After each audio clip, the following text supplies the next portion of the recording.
YouTube. How the hell are you? It's Iconic Bilo bringing you Around the Sticks. And today, in case you missed it, Optic Gaming won its second tournament on Sunday with Denial second and TK third. Today we will be going over the top 10 Slayers at the playoffs and their Season 1 KDs and who really stepped it up, the breakout players, and maybe start breaking into the relegation tournament just a little bit. But first, I want to tell you exactly what this series is going to be. It's going to be a podcast. I'm going to start working on getting this shit on iTunes and on other media devices so that way you guys can enjoy it wherever the hell you are, whenever the hell you want, and even if you don't have Wi-Fi. And I will try my hardest to keep this at least weekly. Any major tournaments, any major happenings, things like that, I will be doing a podcast for it. I will be doing a podcast probably next week covering the relegation tournament completely and coming up with some really, really nice stats, I feel, and probably my ideas on what is going to happen at regionals and the player movement after COD Champs, the teams that I feel will be created for Season 2, and who will actually be left out that is a pro player and will have to play in the semi-pro league. Okay, first, we will cover the tournament that happened this weekend. Now, if you missed it, make sure you go back and watch the Optic Gaming and TK series. It was by far the best series of the entire weekend, and definitely probably one of the best series out of all of Advanced Warfare so far. It went Game 5, Round 11, and Optic Gaming pulled it out. Nadeshot went huge. He got 11 or 12 kills in the last Search and Destroy. It was a really, really nasty game and put probably 2 or 3 of the best players in Advanced Warfare going up against each other. I feel like TK really had a really, really nice showing this weekend and really actually ended up coming up. And I feel like they are actually in that top 4 team bracket now. I don't feel like Envy's there. I feel like it goes Optic Gaming, which is probably a little bit farther. And then there's Denial, TK, and FaZe. FaZe really didn't have that great of a showing, especially with Aches shitting the bed, really. And if you guys want me to... Actually, I'm just going to end that at the end of the video. Tell you the people who I feel really shit the bed this tournament. So, the Slayers with the top 10 KD for the playoffs and their Season 1. Number 1 is Scump. Obviously, he was MVP of the tournament probably, and the MVP of the league with a 1.29, which got him first at playoffs, and 1.24 in Season 1. Number 2, Slasher, at a 1.28 at playoffs. He played less maps than Scump, so he probably would have ended up being probably around a 1.1 if you really think about it, if he played as many maps as Scump, and ended up with a 1.07 for Season 1. Number 3, Formal, at a 1.27 and a 1.13 for the Season 1. Enable with a 1.18 and a 1.18 in Season 1. Now, although he did not step up, he seemed to at least play exactly how his team expected him to, which is great. And by far, definitely the standout of Team FaZe with Slasher. Saints, the most, not recognizable, definitely the most even player. He'll always be fucking positive, whatever team he's on, at a 1.16 and a 1.13 for Season 1. Clayster at a 1.14. A lot of people say that he was the biggest surprise of the tournament, and I don't really feel that, just because he didn't come out of left field. Most people think Clay is a good player. Most people think Clay is at least a top 15 player. I can't say top 10 because there is a really, really huge amount of good Slayers, and a few Slayers that we haven't even found out yet. Maybe we'll add in a top 10 players on one of these videos coming up, and a 1.05 for the league standing. Number 7 is Huke at a 1.11 and a 1.16 for Season 1. Now, the questionable thing about Huke is he was a sub for about half of the season, maybe 3/4 of the season. So his KD for season 1 is a little bit high for what it probably should be. It probably should be around that 1.05, 1.08 kind of mark there, just because of him not playing as many maps as the other players. Now, number 8 is Crimsix. I was really surprised that Crimsix ended up at 8th, where Formal and Scump ended up 1st and 3rd. I felt like Crimsix probably could have stepped it up to that 4th, maybe 5th slot. I don't really understand why he kind of slacked on Friday, and maybe even a little bit on Saturday. But all in all, he had a pretty good showing for him, and quite an amazing showing considering he's only 8th out of the entire league. And he had a 1.09 and a 1.08 in the league. For some reason, that league feels a little bit low. But next is probably the breakout player of the playoffs, I feel, in Gunjar, who had a 1.05 in the league, and I could not find his season standings anywhere, so I'm assuming it was probably a little bit higher than a 1, maybe a 0.99, maybe a 0.102, somewhere in there. But I feel like he was definitely one of the breakout players in this playoffs, and we're definitely going to look at why. And number 10, which actually surprised me, was Nameless at a 1.04 and a 1.01. The reason I feel that he is surprising is the second person on Envy that I would expect to be in that top 10 is definitely Zuma. Zuma, that's scary that he's not in the top 10. Envy tried to pick up 2 of the best Slayers in the game and ended up having a person that they kept on their team as number 10. And I feel like Zuma was around that 13th to 14th, and he was just under a 1, which to me is a little bit sketchy. Next up, we're gonna do the breakout players of the playoffs. These won't be in any order and will contain stats, but in the end, it is just based on my opinion, so make sure that you guys understand that, and tell me who you guys feel were the breakout players in the comments below. First off, I've already said Gunjar with the 1.05 KD, and he had at least 1, maybe 2 40 bombs the entire playoffs. They were really, really quite great games. It seemed like if him and this next player really went off, that they won the game without a doubt. Personally, I feel like Goon was playing very hot and cold, and he was very, very streaky. But when he played well and slayed quite well, there wasn't anything stopping him. Now, I feel like if he switched to the IMR, like he was the M8 player in Black Ops 2, then maybe he would do quite a bit better. I don't feel like the Bell is the be-all, end-all of everything anymore, and I feel like Gunjar can be that player that plays with the AK-12, plays with the Bell, plays with the IMR, and possibly some other guns that could be getting a buff this week. Next is Theory. Now, I didn't go through all of the stats and put them all in here, but I don't normally remember seeing Theory play well at all. But this week, I saw him drop 40 bombs. And it turned out quite nicely. And I was really, really surprised with him. I know he's normally an objective player. Normally objective players hang around that 20 to 25 kill range. And if you're a nade shot or possibly a replays, you turn it up to 35. But Theory was dropping 40 bombs. And this is the playoffs. It's not like they're playing Johnny No Thumbs or Sensor No Thumbs. He was dropping 40 bombs, and that's crazy to me.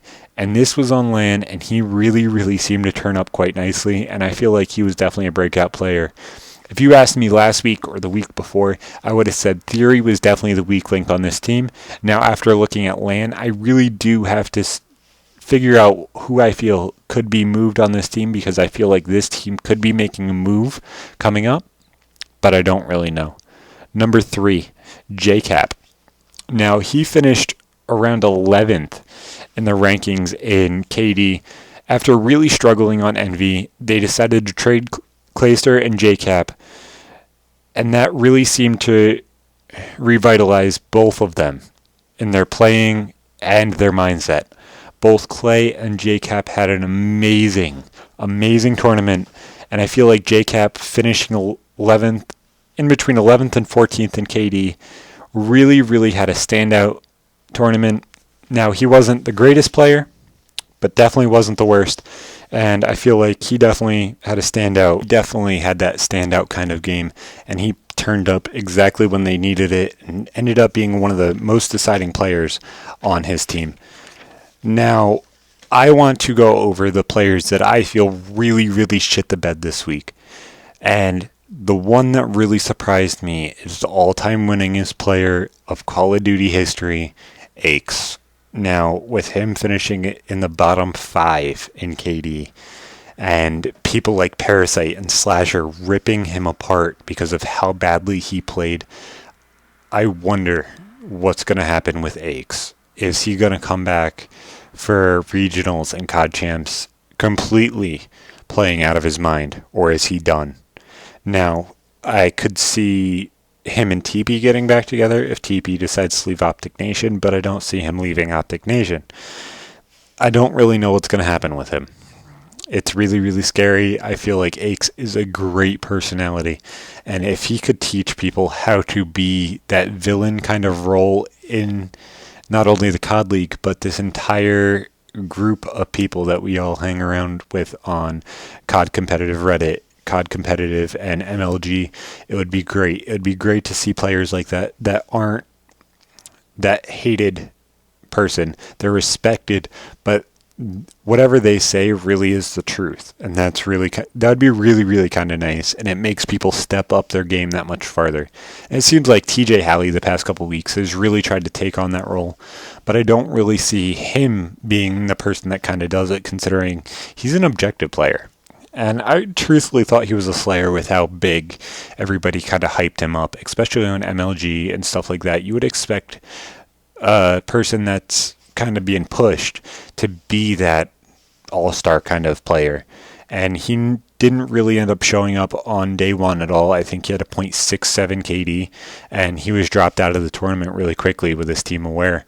And if you really think about it, the Team Aware was supposed to be one of the biggest teams coming into this tournament that could have upset Optic Gaming, that could have upset FaZe.